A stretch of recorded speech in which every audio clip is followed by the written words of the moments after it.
안녕하세요. 정보가 세상을 바꾼다 인포뱅크입니다. 이번에 전해드릴 내용은 세계 경제의 화두 탈세계화, 경제도 신냉전의 돌입에 대해서 한번 알아보도록 하겠습니다. 여러분의 구독, 좋아요, 그리고 필요하시면 알람 설정까지 부탁드리겠습니다. 지금 세계 경제의 화두가 탈세계화죠. 세계화라는 것은 세계에 가장 싼 제품을 어떻게 빠르게 공급할까? 라는 것이고, 이렇게 되면서 이 분야는 여기, 이 분야는 여기 이렇게 해서 가장 싼 제품을 만드는 것을 지금 세계화라고 얘기를 하는 거죠. 그런데 탈세계화라는 것은 이 정치적 이득에 따라서 이제 말을 하고 있는 건데, 이 정치적 이득에 따라서 조금 더 비싸도 상관없어. 우리 가족끼리 그리고 우리 프렌드끼리 우리나라만 더 잘 돼야 되겠다라고 지금 얘기를 한다라는 거죠. 가장 먼저 이야기를 했던 것은 트럼프 행정부 때부터입니다. 미국이 트럼프 행정부 시절 디커플링을 예고하면서 이미 이것은 예견된 일이었죠. 그리고 블록화가 된다라는 이야기가 나오고 있습니다. 여기에 러시아의 우크라이나 침공으로 경제에도 신냉전 및 그리고 블록화가 지금 돌입한 것이죠. 자, 그래서 이번에 조금 더 알아볼 내용은 세계 경제 화두 탈세계화, 경제도 신냉전의 돌입입니다. 우리가 첫 번째로 봐야 될 것은 신냉전에 돌입한 세계 경제입니다. 이전 세계 경제의 화두는 세계화였죠.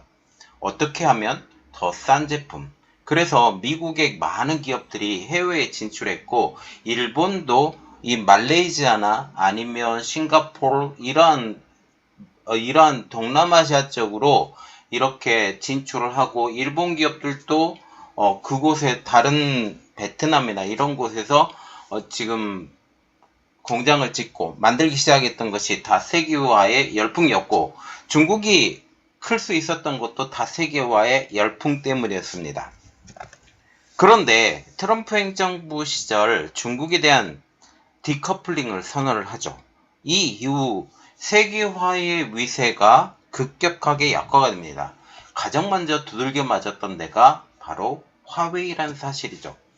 그리고 화웨이가 저렴한 가격을 필두로 해서 전 세계 통신시장을 먹어버리려고 했었죠. 완전히 통신시장 먹으려고 했는데 이게 막혀가고 있는 상황이죠.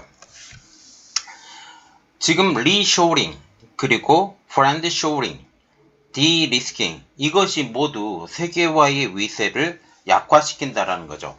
리쇼링이라는 것은 해외에 진출했던 자국 기업이 다시 본국으로 돌아가는 것을 리쇼링이라고 합니다. 특히 미국 기업들이 미국에서 다른 기업 들어갔어? 그런데 지금 다시 미국으로 돌아와 라고 얘기를 한다는 게 리쇼링.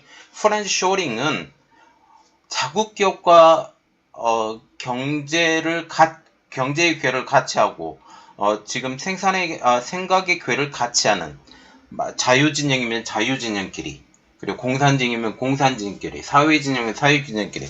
물론 사회진영과 같은 경우는 지금 자유민주진영보다 더 위세가 크지 않기 때문에 전체적인 그림은 미국을 중심으로 한 프렌드 쇼링을 하면서 미국은 영국, 일본, 호주, 그리고 한국 이러한 쪽으로 공장을 이전하는 것까지 조금 인정을 해주겠다라고 하는 게 지금 프렌드 쇼링이라는 것입니다. 디리스킹은 이 톤다운을 시켜서 지금 미국이 중국에 대해서 하고 있는 거죠. 그것은 바로 군사 분야에 대해서 들어가는 모든 산업, 여기는 all stop해, 안 돼 라고 얘기를 하고 있는 것이 디리스킹의 이야기입니다. 특히 코로나19의 팬데믹 그리고 러시아의 우크라이나 침공 이후 경제 블록화 양상은 더욱더 심해지고 있는 상황이죠. 그 대표적인 것이 시주석이 G20에 불참한 내용이 있습니다. 시주석의 이 G20의 불참은 탈세계화, 블록화를 가장 두드러지게 보여주는 상징적 사건이라고 보이는 것이죠. 이전에 중국과 같은 경우는 굉장히 환영받는 나라였습니다. 환영받던 가장 큰 이유는 중국에서 생산되는 모든 제품들이 전 세계에 널리 퍼지고 중국이 어떻게 하면 공장에 진입하게 할까? 여기서 어떻게 하면 싼 물건을 받게 될까라고 얘기를 했었는데 이제 그런 이야기가 안 나오고 있다라는 것이죠. 오는 9일부터 10일까지 인도 뉴델리에서 열리는 G20 정상회의에 시 주석 대신에 리창 총리를 보내기로 중국은 결정을 했습니다. 그런데 다른 점이 있죠. 브릭스, 여기 B, 브라질, 러시아, 인디아, 차이나, 사우스 아메리카 이 브릭스 5개국 정상회의에 시 주석은 참석을 했음에도 불구하고 G20에는 참석을 하지 않는다라는 것이죠. 그러면 G20 정상회의담에서 어떤 이야기가 좀 있었는지 조금 더 알아볼 내용이 있습니다. 이번에 G20 브릭스 정상회담에서는 6개국이 추가로 참여하기로 했는데 이란, 사우디, 아랍에미레이트, 아르헨티나, 이집트, 에티오피아가 6개국으로 추가를 하면서 11개국의 브릭스 세력을 확대합니다. 그런데 여기서 어깃장을 놓는 나라가 한 곳 생기는 거죠. 바로 그것은 인도입니다. 인도가 지금 미국이 인도를 꽉 잡고 중국의 대안으로 키워준다고 하니 인도도 당연히 그렇지 않아도 중국과 관계가 안 좋은데 잘됐다 라고 지금 얘기를 하고 있는 거죠. 또한 중국과 같은 경우는 러시아와 경제 협력도 강화를 하고 있습니다.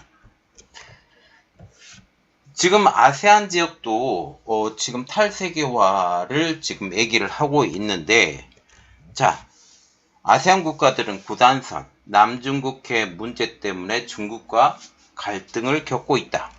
그리고 수출에 의존하는 아세안 역시 탈세계화를 불안화하면서도 많은 기업들이 지금 세계화를 이야기를 하면서 이 말레이시아나 아니면 인도네시아나 이런 지역으로 많이 갔거든요. 그런데 불안해하면서도 미국에 동참을 하고 또 블록화, 아세안만 또 잘 살겠다라고 지금 얘기를 하고 있습니다. 중국은 좀 배제시키겠다라는 그런 이야기죠. 또한 미국의 고율 관세 및 중국 때리기로 인해서 탈중 기업들이 지금 많은 기업들이 아세안에 안착하는 것도 지금 블록화를 더 가속화시키는 원인으로 작동하고 있습니다. 인도네시아 자카르타 포스트가 8월 25일자 언론에 의하면 어떤 이야기가 났냐? 아세아 재무장관 중앙은행 총재 회의인 GFMGM에서는 미국과 중국 간 긴장이 아세안 회원국들에 부정적인 영향을 미치고 있다면서 영내 협력과 교역을 강화하기로 합의했습니다. 중국과의 관계를 조금 단절시키겠다라고 얘기를 하고 있고 전체적인 구도를 보면 미국과 좀 더 친해져 보겠다라는 그런 의도가 보인다는 사실이죠. 그리고 이제 탈세계화를 하게 되면서 세계 교역도 부진합니다. 세계 교역이 부진한 가장 큰 이유는 싼 제품들을 찾아서 싼 곳에서 비싼 곳으로 물건을 이동하는 그 모든 사건이 줄어들고 있기 때문이죠. 그래서 탈세계화가 본격화되면서 세계 교역은 당연히 부진하게 될 것이고 이 부진이 현 상황으로 나오고 있다라는 거죠. WTO에서도 이렇게 말을 하고 있습니다. 25일 발표에서 보면 올해 세계 상품 교역은 소폭 회복이 되었지만 이 소폭 회복이 된 가장 큰 이유는 작년 12월 리오프닝을 중국이 하면서 어느 정도 회복은 됐다 그 이야기예요. 그러나 기준선 100을 밑돌아서 여전히 위축 흐름에 있다 라고 얘기를 했습니다. 5월 달에 발표된 1분기 세계 상품 교역 지수를 보면 95.6 그리고 2분기 예상치를 보면 99.1 그래서 여전히 기준선인 100을 밑돌기 때문에 세계 상품 교역은 이전만큼 활발하지 않다라고 얘기를 하고 있습니다. 또한 2분기 수출 주문 지수를 보면 97.6으로 여전히 수출 주문도 약세를 못 벗어나고 있고 하반기 이후에도 추가적으로 상승할 여력이 크지 않다라고 WTO에서 지금 얘기를 하고 있습니다. 자, 지금 전체적인 그림을 보면 탈세계화, 세계화 아시죠?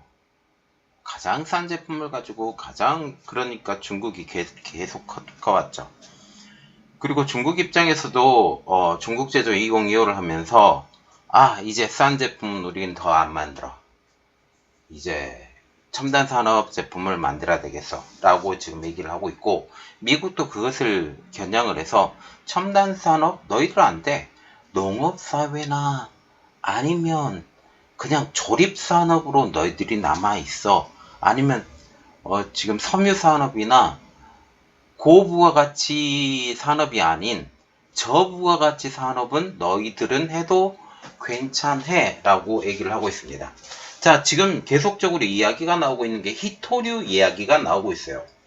중국이 히토류를 많이 갖고 있어서 이것 때문에 문제가 될 수 있다 라고 지금 얘기가 나오고 있는데, 지금 2000년대 중반에 넘어오면서 2000년, 2007, 8년 이때죠. 이때 중반에 넘으면서 일본이 한번 되게 맞았잖아요. 되게 맞으면서 미국이 확인을 해봅니다.